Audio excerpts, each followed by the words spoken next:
Já se jmenuji Tereza Svatková, přijela jsem z Brna, pracuji jako personalistka, je mi 31 let, ráda lyžuju, sportuju, zumbu, aerobik. Terko, mě by zajímalo, jak se staráš o vlasy.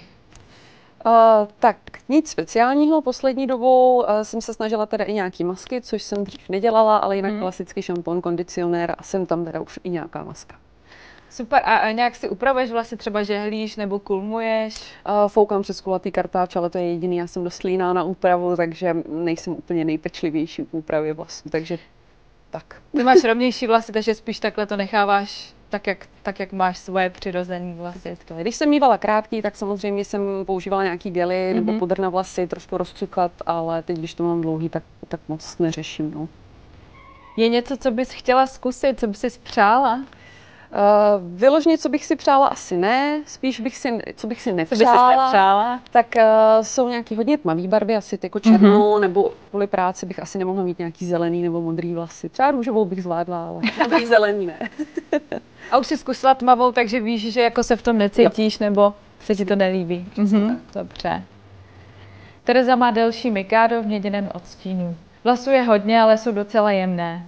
Dnešní proměna bude radikální, pro Terku jsem zvolila takový kratší, střapatější střih a co se týče barvy, tak budu stmavovat. Zvolila jsem tmavší odstín hnědé a v koncích bych chtěla udělat takové jakoby fialové odlesky. Abych dosáhla požadovaného efektu, musím vlasy na vrchní části hlavy nejdříve zesvětlit. Do takto zesvětlených vlasů potom naaplikuju barvu v požadovaném odstínu. Pro závěrečný styling využiji struktury vlasů a vytvořím tak rozcuchaný efekt.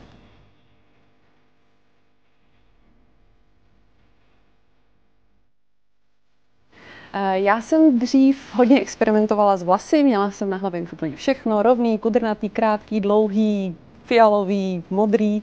A poslední dobou jsem dlouho stejná a chtěla bych nějakou změnu výraznější a nevím jakou, takže to nechám přímo ve vašich rukou, ať si se mnou uděláte, co chcete. Myslím si, že umím vycházet s lidma, že málo kdo mi jako nesedne nebo že bych si s někým nerozuměla. Myslím si, že jsem společenská a že si umím jít za svým, jakože když si za něčím jdu, tak to dotáhnu do konce. Jsem netrpělivá, trochu cholerik a možná občas trochu přeháním a zveličuju věci zbytečně.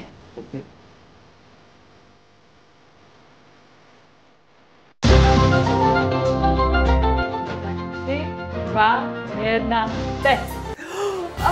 Tak to je masakr, to jsem nečekala. Střih ale super teda, barva tmavá, ale to jsem nečekala, ale je to dobrý. Líbí se ti to? Myslíš si, že si zvykneš? Zžiju se s tou paní v zrcadle. Jo, cítíš se jinak.